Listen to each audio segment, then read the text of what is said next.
Cet après-midi, je vous raconte un peuple aujourd'hui disparu aux États-Unis, un peuple qui a tissé des liens amicaux avec des colons qu'ils ont fini pourtant par massacrer, ou la véritable histoire de la révolte des Natchez, les Indiens de Louisiane. Qui étaient les Natchez? Quelles étaient leurs relations avec les colons français? Que s'est-il passé en Louisiane le 28 novembre 1729? Europe 1, 15h-16h, historiquement vôtre. le récit, Stéphane Bern.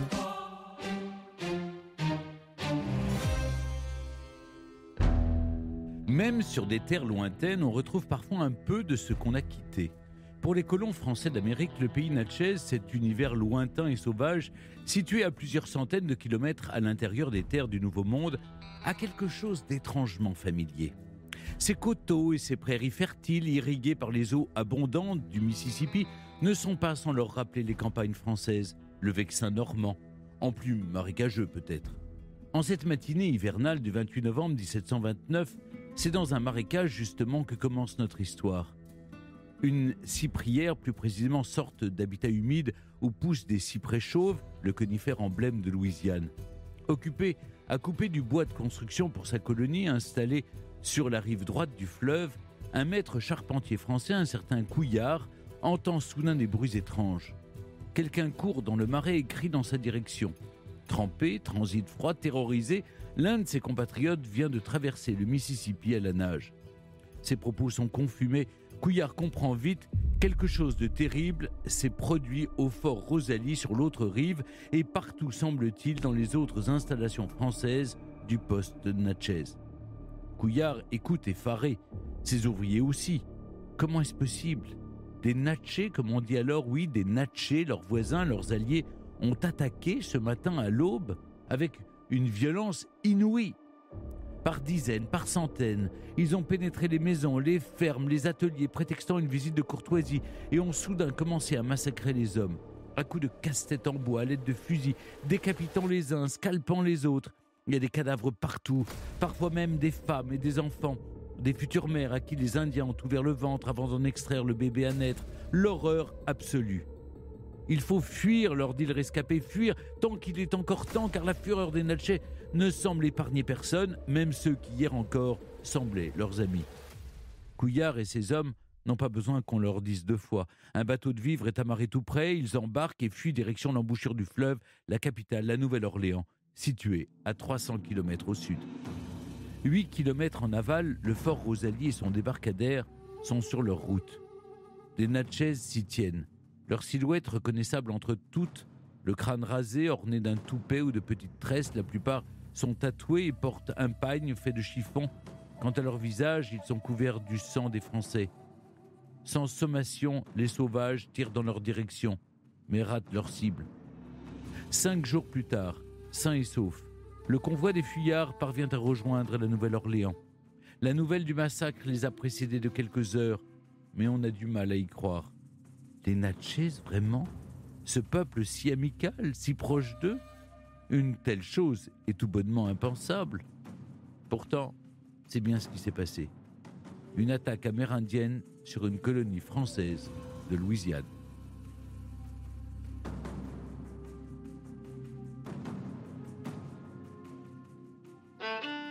La Louisiane, quel joli nom! Saviez-vous qu'il vient de Louis XIV? À la fin du XVIIe siècle, c'est en l'honneur du roi Soleil que l'explorateur français René Robert Cavelier de La Salle baptise l'immense territoire qu'il découvre et dont il prend possession en son nom. Cette terre, au cœur de l'Amérique, est alors immensément plus vaste que l'État du même nom que l'on connaît aujourd'hui. Elle s'étire des Grands Lacs au nord jusqu'au golfe du Mexique au sud et s'articule le long d'un axe fluvial gigantesque, une épine dorsale de près de 4000 km, scindant le continent nord-américain en deux, le Mississippi. En ces temps de conquête des Amériques, les immenses plaines qui bordent le Mississippi, que ce soit celles fertiles de Haute-Louisiane ou celles humides et tropicales de Basse-Louisiane, sont peuplées d'une multitude de tribus amérindiennes aux noms évocateurs Sioux, Cherokees, Chickasha, Chacta. Souvent en guerre les uns contre les autres, ces peuples autochtones ont néanmoins accueilli les colons français avec une attitude globalement cordiale. Des liens plus ou moins complexes d'interdépendance et de commerce se sont tissés entre eux et au fil des décennies. Certains de ces peuples à la culture complexe sont même considérés avec un certain respect, une certaine fascination même par les Français. En Louisiane, c'est le cas surtout des Natchez, ou Teloel, selon le nom qu'ils se donnent à eux-mêmes. L'une des tribus les plus puissantes de Basse-Louisiane, installée sur des terres situées à quelques jours de bateau de la Nouvelle-Orléans. Contrairement aux Amérindiens que les Français côtoient depuis un siècle au Canada et qu'ils ont l'habitude de décrire comme sans foi ni roi ni loi, ce peuple du Midi, traduction supposée de leur nom, est organisé d'une manière qui leur est familière. Leurs villages sont organisés autour de quelques grandes constructions de maisons ou de temples installés au sommet de tertres artificiels. Quant à leur société, elle est hiérarchisée, le pouvoir est exercé par les élites, que l'on appelle des soleils, et par une sorte de roi au pouvoir absolu, non pas le roi soleil, mais le grand soleil. Ça ne s'invente pas. Depuis l'installation d'un entrepôt sur leur terre en 1714, puis d'un fort de Pieux, baptisé Fort Rosalie 2 ans plus tard, les Français ont appris à connaître et à apprécier ce peuple amérindien pas comme les autres, et ce dernier le leur rend bien. Envers les colons, qui affluent de plus en plus nombreux à proximité de leur village, attirés par un climat propice à la culture du tabac et de l'indigo, les Natchez, en effet, se montrent globalement très amicaux.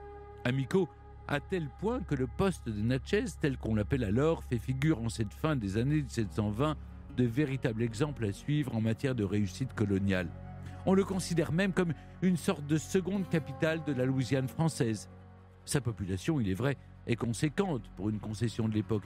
Quelques 400 Européens y sont établis, ainsi que plusieurs dizaines d'esclaves africains.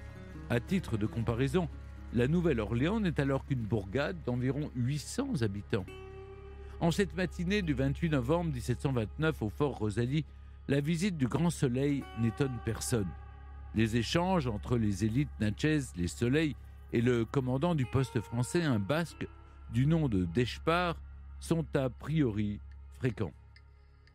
Il s'agit d'ailleurs de toute évidence d'une visite de courtoisie. La trentaine d'hommes que compte la délégation a les bras chargés de présents d'ailleurs, des volailles, du maïs, des peaux de chevreuil, de l'huile d'ours. Elle avance de surcroît au rythme des chants de la danse du calumet, objet sacré et inviolable, symbole de paix. Certes, les autochtones sont en habit de chasse, mais à cette période de leur calendrier et cette fin de la lune du bison, cela n'éveille nullement les soupçons. Il est à peine 9 heures du matin. Le commandant de Spar est peut-être encore en robe de chambre, un chroniqueur de l'époque le prétend en tout cas, mais il accueille ses visiteurs les bras ouverts en toute confiance. À tort. Soudain, des coups de feu retentissent au loin. C'est le signal que les Natchez attendaient. Sans crier gare, l'un d'eux brandit un casse-tête, sorte de bâton en bois muni d'une extrémité lourde, et l'abat de toutes ses forces sur le crâne du commandant. C'est le début d'un véritable carnage. Car la trentaine de Natchez de la délégation n'est pas seule à s'être infiltrée chez les colons. Au moins 600 hommes ont pris la direction des habitations françaises ce matin-là. Et partout, aux 4 coins du poste, dans les plantations de tabac, au débarcadère, dans les habitations françaises éparses, au même moment, au même signal, les gestes conviviaux et les scènes de commerce se transforment en scènes de meurtre. En moins de 2 heures, peut-être même moins encore, environ 240 personnes sont tuées ou bien ligotées pour être soumises à la torture. Davantage encore mourront dans les jours qui viennent et une poignée seulement parviendra à prendre la fuite. Mais pourquoi ? À l'effroi succède la stupeur. Rien, semble-t-il, ne laissait présager un tel déchaînement de violence. D'autant que les Natchez qui sont présents ce matin-là, ceux qui se présentent aux portes des maisons françaises, sont des visages familiers, des amis parfois. C'est ce que nous raconte notre invité cet après-midi, Gilles Havard, dans le livre qu'il consacre à cet épisode de l'histoire de la Nouvelle-France. Une anecdote mentionnée dans son livre, entre autres, fait froid dans le dos. Pour s'équiper de fusils, les Natchez se seraient adressés plus ou moins en ces termes aux Français. « Mon ami, prête-moi ton fusil, je vais t'apporter un ours que je viens de voir et je te le tuerai. » Puis, ils auraient retourné l'arme contre eux. Un geste inconcevable apparemment à la vue des relations très proches qu'ont tissées les deux peuples entre eux. Pour comprendre ce à quoi ressemblait la vie à cette époque au poste Natchez, il faut faire un petit effort d'imagination. Les concessions françaises, dispersées sur un périmètre de plusieurs kilomètres à la ronde, sont installés en plein territoire natchez et à proximité immédiate des villages. Celui du Grand Chef, par exemple, se situe à mi-chemin entre les grandes concessions de Sainte-Catherine et de Terre-Blanche, à seulement 3 kilomètres de l'une et de l'autre. Les échanges entre Amérindiens et Européens sont donc quotidiens. Commerce de denrées, d'objets en tout genre, de cruches, de poteries par exemple. Moyennant finance, les Natchez rendent tout un tas de services aux colons, racontent les chroniqueurs contemporains. Ils chassent pour eux, défrichent leurs terres, collectent du bois et de l'eau. En vérité, les liens franco-natchez sont même plus personnels que cela encore. Il est courant apparemment pour les femmes de la tribu de s'offrir, je cite, aux colons, de proposer leurs services pour faire le lit et le défaire. La démarche n'est pas pour déplaire à certains, séduits sans doute par les longs cheveux noirs des femmes natchez, leurs tresses interminables, leurs jupons tantôt rouges, tantôt bleus, et les lignes tatouées sur leur visage, l'une allant du front au menton, l'autre des oreilles aux commissures des lèvres. Parfois, ces relations se monnaient. Oh, 3 fois rien, une bouteille d'eau de vie, par exemple. Et bien sûr, cette forme d'hospitalité sexuelle, comme le dit Gilles Havard, débouche parfois sur des naissances. Plusieurs dizaines dans les années 1720, selon les estimations. Mais alors, pourquoi un tel déchaînement de violence envers ces hommes et ces femmes qu'ils fréquentent si familièrement, envers les hommes et les femmes avec lesquels ils ont même, on vient de le voir, tissé des liens de parenté? La thèse la plus répandue, la plus facile aussi, est celle de la résistance au joug colonial, évidemment. Fatigués de subir la présence des Français sur leurs terres ancestrales, les Natchez auraient tout simplement décidé de se révolter. Pourquoi en 1729 alors, et pas avant? Les chroniqueurs contemporains du massacre désignent tous le même coupable, le commandant de Spar, accusé de s'être montré abusif et tyrannique envers les Natchez. Plusieurs témoignages racontent que peu de temps avant le massacre, l'officier basque aurait voulu accaparer des terres relevant d'un village natchez pour s'y construire une maison. On l'accuse aussi de les avoir réduits en esclavage, en les obligeant par exemple à aller chercher de l'eau et du bois sous peine, je le cite, d'être assommés à coups de bâton. Cette théorie toutefois qui désigne de Spar comme seul responsable du massacre est certainement trop simple, notamment parce qu'elle passe sous silence les épisodes de friction franco-natchez des années précédant le massacre. Une première crise survient en effet dès 1716, soit 13 ans avant le massacre de 1729 et juste avant la construction du fort Rosalie. Suite au meurtre de 4 voyageurs français par une poignée de Natchez, une expédition punitive française est menée qui se solde néanmoins par la paix. 6 ans plus tard, 2 conflits successifs fragilisent de nouveau l'entente cordiale entre les 2 peuples. L'un déclenché par une querelle sur fond de troc, la suivante par le vol de plusieurs chevaux par les Natchez. Là encore, une expédition punitive est menée qui se solde de nouveau par un accord de paix. Chaque fois, un personnage a joué un rôle prépondérant dans les tractations. Le serpent piqué, frère du grand soleil, un homme au corps entièrement tatoué d'un grand serpent. Il est une sorte de porte-parole du pouvoir, son chef de guerre et de diplomatie.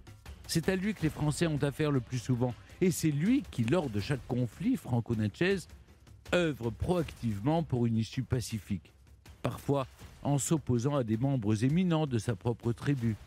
En 1725, soit 4 ans avant le massacre, la mort de ce véritable ami des Français, comme le présente l'un des chroniqueurs de l'époque, est susceptible d'avoir fragilisé les relations franco-natchez. D'autant que son frère, le Grand Soleil, lui aussi un allié précieux des Européens, décède à son tour 3 ans plus tard, et quelques mois seulement avant la date fatidique du 28 novembre 1729. La voie a-t-elle été laissée libre à ceux qui sont hostiles aux Français? Peut-être. Mais c'est aussi d'une autre manière que la mort de ces personnages de haut rang nous éclaire sur leur massacre, beaucoup moins évidente, mais plus passionnante celle-ci.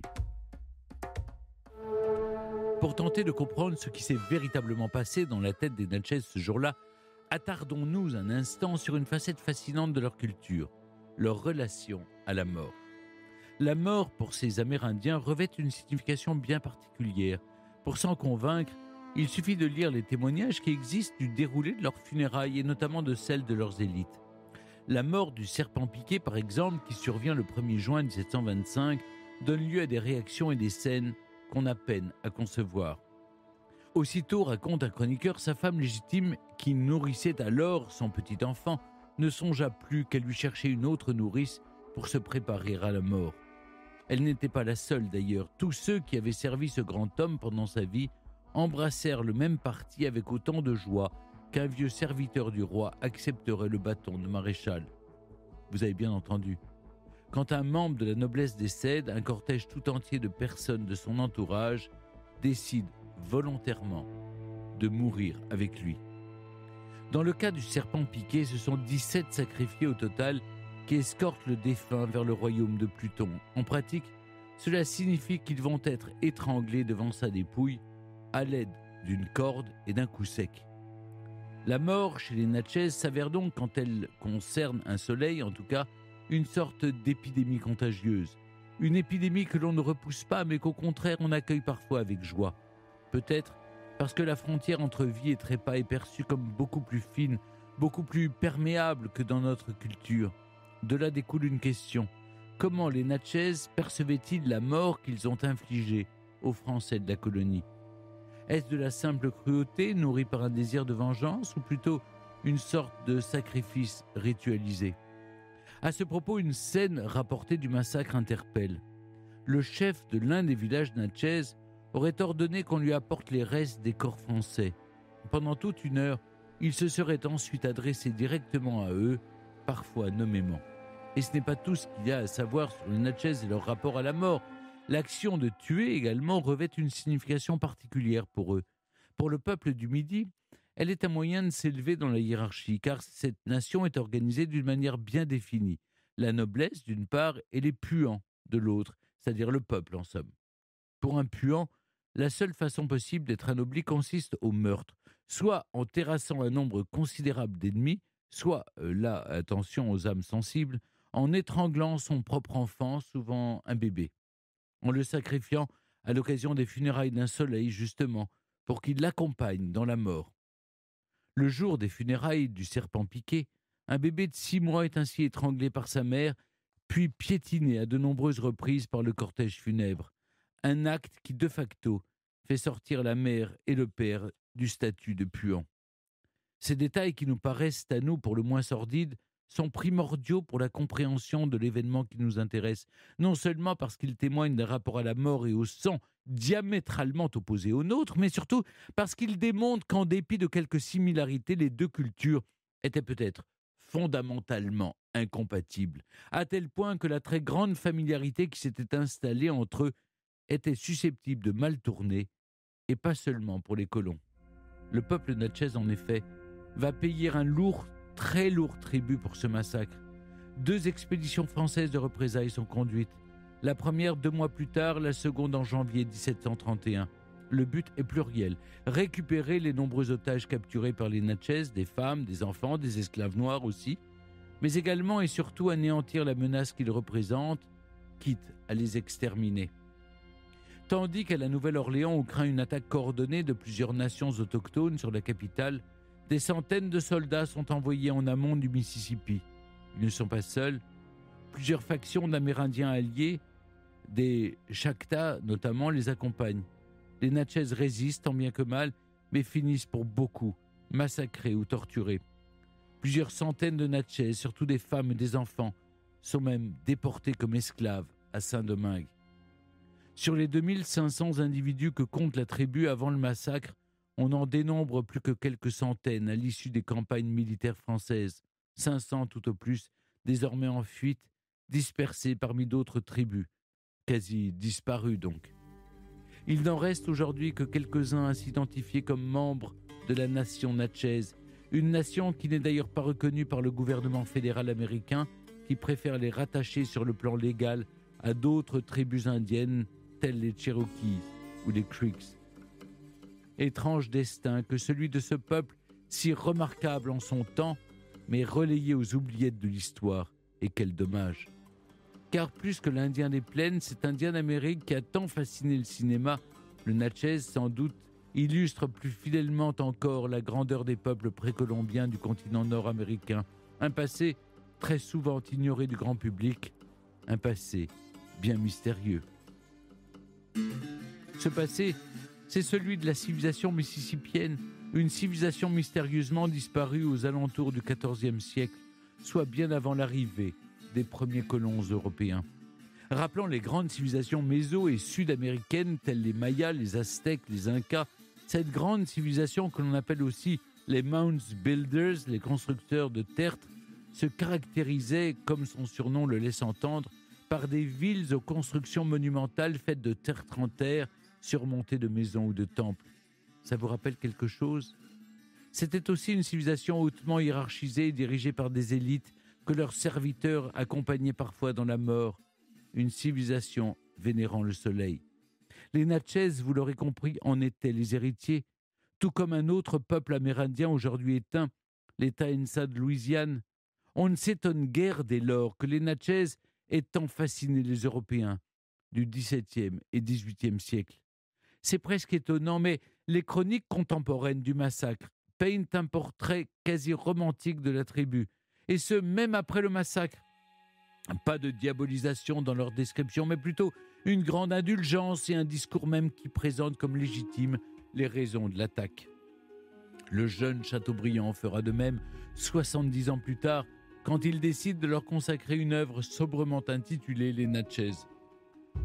Une œuvre qui offre sa propre version du destin tragique de ce peuple, érigé sous sa plume en symbole de la révolte des peuples autochtones contre l'entreprise coloniale.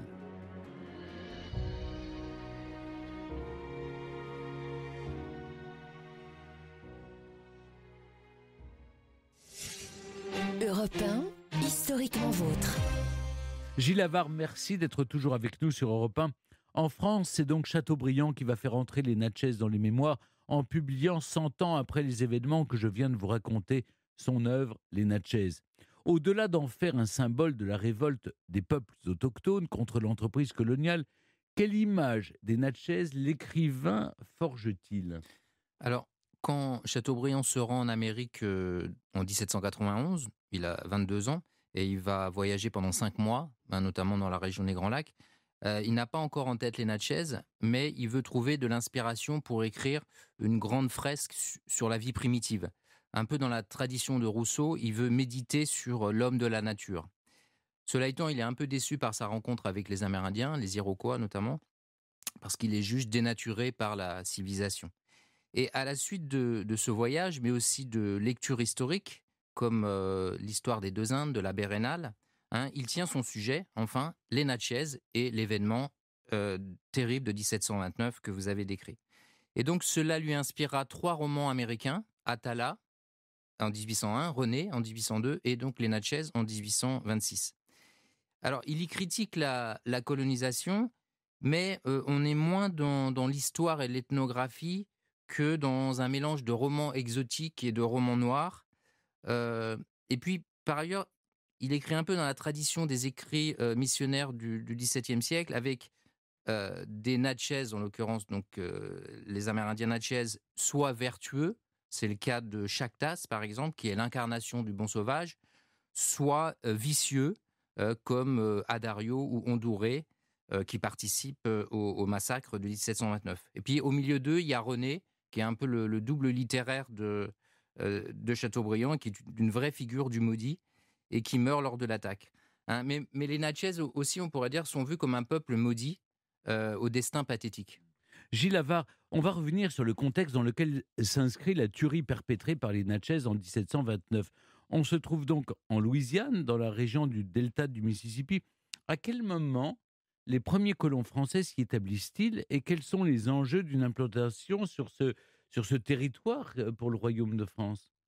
Alors, entre le voyage d'exploration de Cavelier de la Salle, que vous avez rappelé en 1682, et le début de la colonisation, il se passe 17 ans. Donc, c'est en 1699 que débute véritablement l'implantation coloniale, sous la houlette d'un Canadien qui s'appelle Pierre Lemoine d'Iberville. Et il vient un peu devancer les Anglais à l'embouchure du Mississippi. Donc, il y a à la base un enjeu géopolitique. Donc, en 1699, les Français fondent Biloxi, sur le golfe du Mexique, dans l'état actuel du Mississippi. Puis 3 ans plus tard, la Mobile aujourd'hui, donc dans l'état de l'Alabama. Et puis la Nouvelle-Orléans, en 1718 sur un méandre du Mississippi.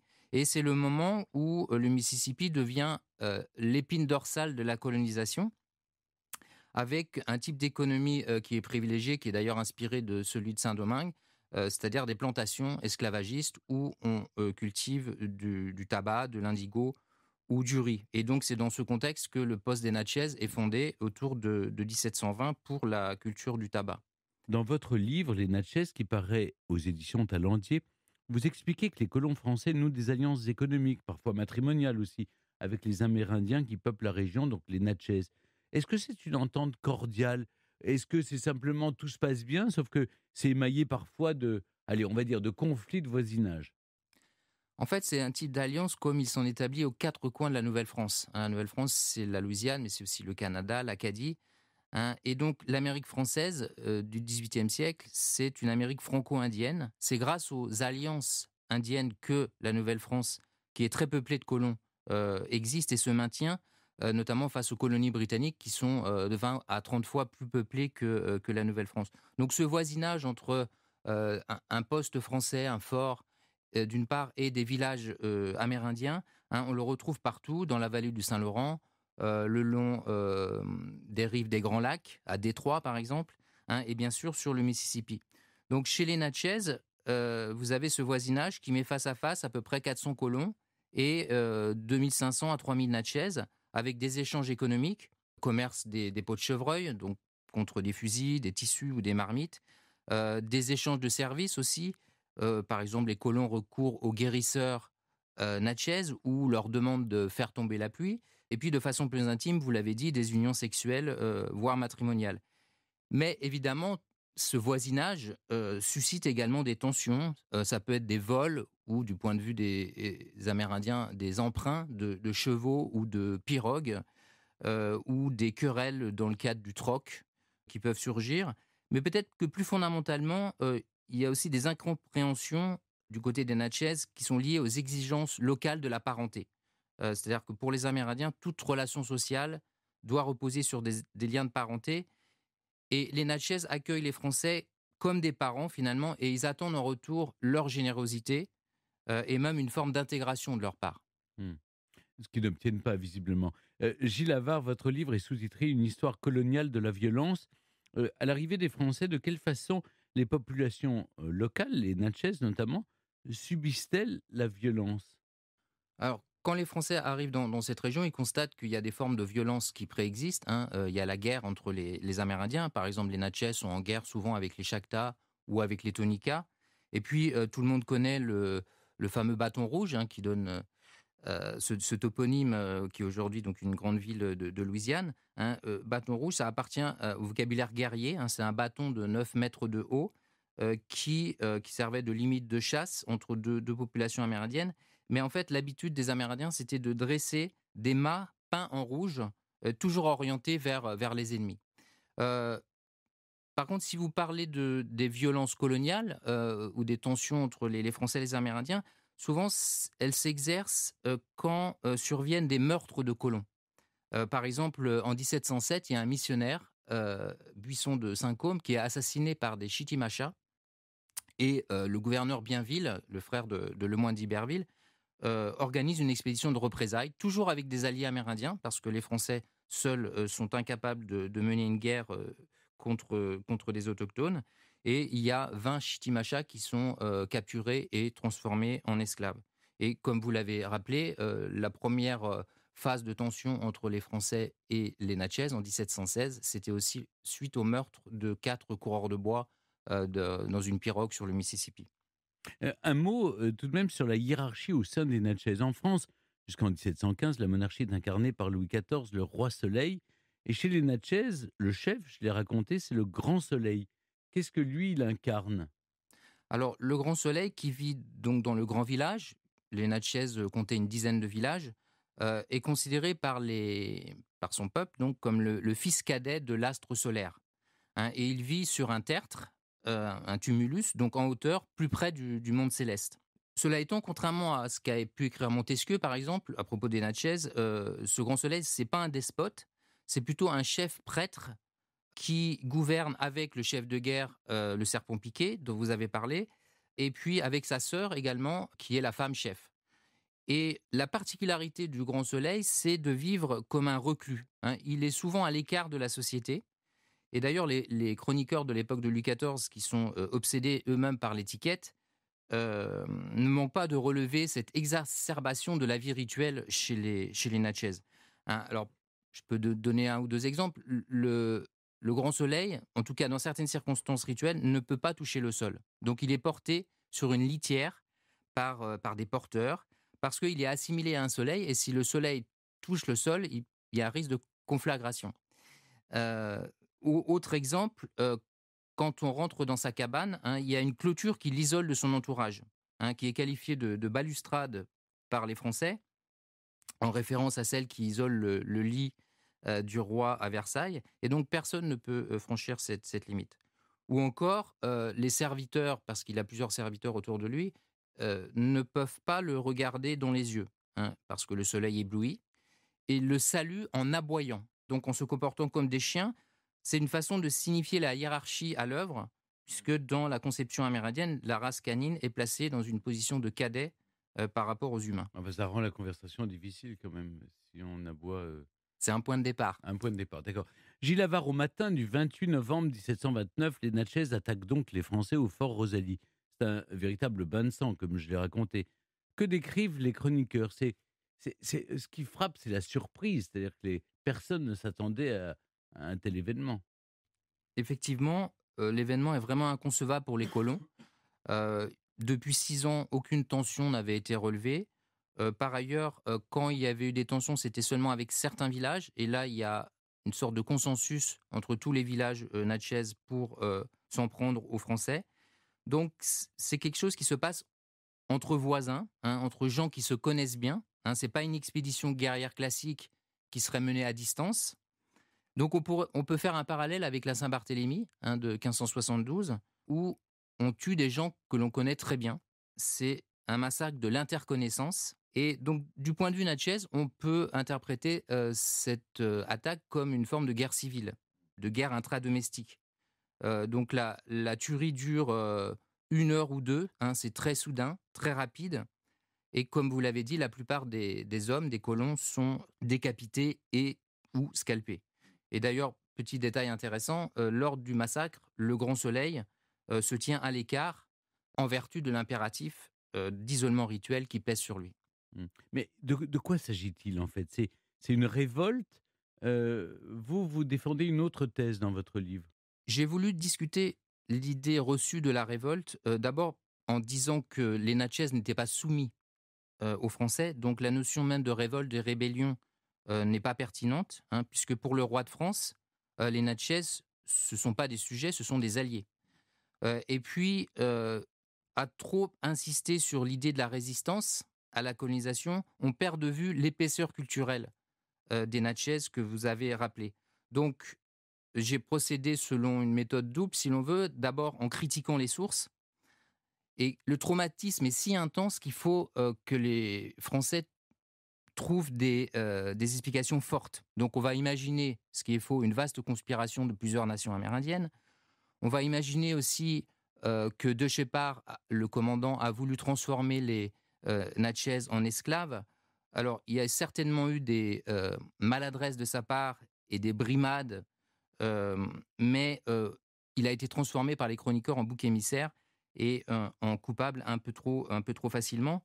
Et puis, il faut essayer de décrypter la façon dont la chronique de cet événement se moule sur un type de narration qui est le récit de conjuration et qui raconte classiquement que les conjurés luttent contre un pouvoir jugé tyrannique. Donc là, le tyran, c'est De Shepard, hein, ou contre une puissance étrangère qui serait trop prépondérante. Donc là, les Natchez jouent le rôle de conjuré et De Shepard joue le rôle du tyran. Et puis, j'ai essayé aussi de recontextualiser l'événement en le rapportant au cadre culturel des Indiens du bas Mississippi. Et j'ai essayé de poser cette question, comment les Natchez classaient les Français au bout de plusieurs années d'interaction? Étaient-ils encore des parents? Étaient-ils devenus des ennemis? Et mon interprétation, c'est que cette attaque, c'est à la fois un acte de guerre, mais aussi un sacrifice rituel. D'ailleurs, petite anecdote, 30 ans avant, 1699, donc un moment où il n'y a aucune pression coloniale, il y a un chef Natchez qui demande à des Français, et si je mourais, est-ce que vous ne voudriez pas mourir avec moi? C'est la logique de la mort contagieuse que vous avez décrite tout à l'heure. À la mort d'un soleil, il fallait que tout son entourage soit sacrifié également. Euh, Est-ce qu'il existe des témoignages de survivants de l'attaque? Alors, pas directement, puisque aucun lettré présent sur place n'a survécu, mais parmi les survivants, en particulier les femmes françaises qui ont été capturées puis délivrées, bien ces femmes ont pu transmettre des témoignages oraux aux chroniqueurs, notamment une femme qui est une orpheline qui avait été déportée en Louisiane en 1720, qui s'appelle Marie Baron, qui voit son mari tué, qui se remarie un an plus tard avec Dumont de Montigny, qui est l'un des principaux chroniqueurs de ces guerres natchaises et à qui elle a pu fournir toutes sortes d'informations. Donc après l'attaque, je l'ai raconté, la riposte s'organise contre les Natchez.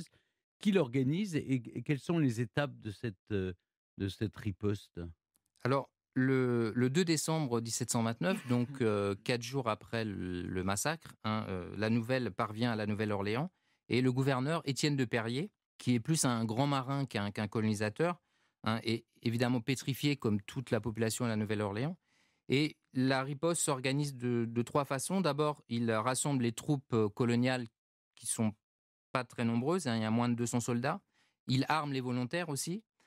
Et il dépêche un officier chez les Chactas parce que c'est l'allié militaire indispensable pour les Français. Et puis, il sollicite l'aide du royaume en envoyant un navire. Mais évidemment, il faut agir avant l'arrivée de troupes venues de métropole, d'où la première expédition dès janvier 1730 et la libération d'une partie des otages, des captifs, au bout de 2 semaines de siège. On a une idée du nombre de victimes de cette riposte? Pour les victimes côté Natchez, c'est très difficile. On n'a pas de dénombrement. On a des dénombrements côté français. Et à partir des différentes sources, j'ai pu proposer le chiffre de 330 colons tués, soit le jour de l'attaque, soit en comptant aussi les semaines suivantes. Côté Natchez, en faisant le total, et c'est une estimation de toutes ces guerres entre 1729 et dans les années 1730, sans doute 1000 individus, en incluant les esclaves qui ont été déportés à Saint-Domingue, c'est-à-dire Haïti aujourd'hui, en 1731 notamment. Un mot pour conclure, Gilles Havard, sur les descendants des Natchez que vous avez rencontrés aux États-Unis. Eh bien, en quels termes, 3 siècles après, ils évoquent ces événements qui ont ensanglanté la Louisiane? Alors, les Natchez ont vécu 2 grands traumatismes, celui dont on parle, mais un autre, un siècle plus tard, lorsqu'ils ont été déportés avec les Cherokees dans l'Oklahoma. Et c'est dans l'Oklahoma aujourd'hui qu'ils vivent, ces descendants de Natchez que j'ai pu rencontrer, notamment leur chef. Et la mémoire orale concerne davantage le 2e traumatisme que celui de l'époque française. Mais le chef Natchez m'a raconté des choses intéressantes. Par exemple, il m'a dit que la décapitation des colons en 1729 avait une vertu radicale, c'était les priver d'autonomie pour se déplacer et les empêcher de rejoindre l'autre monde, en particulier le pays des morts enviable que les Natchez voulaient rejoindre à leur mort. Donc on retrouve ici l'enjeu eschatologique que j'ai essayé de valoriser dans mon livre, c'est-à-dire le passage ou pas dans le pays des morts. Mais par ailleurs, le chef Natchez considère que cet événement d'il y a 3 siècles reste un traumatisme, et c'est pourquoi il souhaite qu'une paix soit signée entre la France et les Natchez. Et d'ailleurs, elle est prévue en mars prochain. Des dispositions ont été prises pour qu'une cérémonie ait lieu à Natchez, dans l'État du Mississippi. J'attends des nouvelles du consulat d'Atlanta, avec qui j'ai récemment été en contact pour organiser cette cérémonie.